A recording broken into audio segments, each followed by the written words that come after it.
manufacturing is a huge opportunity for Australian industry.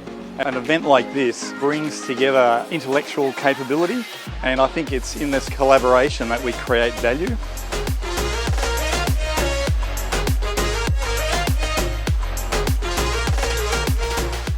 It's really exciting. It's just great to see so many people walking through, stopping by the stand. There's so much opportunity available for manufacturers in Australia, and New South Wales is one of the states leading the way. I think there's been a huge buzz. There's lots of initiatives happening at the moment, and work from our Western Parkland City Authority about supporting manufacturing in Western Sydney particularly.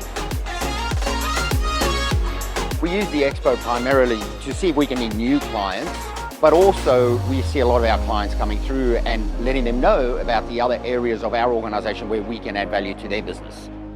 I think it's important for us to be here because a lot of manufacturers don't necessarily know what solutions are available to help them with what they want to achieve in their businesses. And we've had great conversations with people at our stand, and hopefully some really good opportunities for us.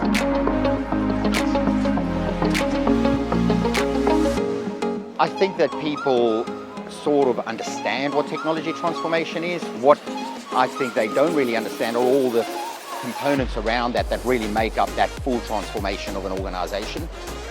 The value for a business to have a digitalisation plan is crucial. I mean, a lot of people kind of live in that space where they have information stuck in their head, so we need to take that out and then digitalise that as a tool. The atmosphere has been really great this year. The Expert Arena has had great attendance, lots of people enjoying all the topics. I think it's great to be able to stand up and talk to people, and there were a few moments where people were nodding their heads and going, aha, and then they would come up and talk to us afterwards. So I think it's valuable for us to be able to voice that information at the Modern Manufacturing Expo. Exhibiting for us has been fantastic, and we'll definitely be back next year. I think we love the vibe around the place. So I'm really excited with the journey that the country is on right now, and look forward to being again here next year.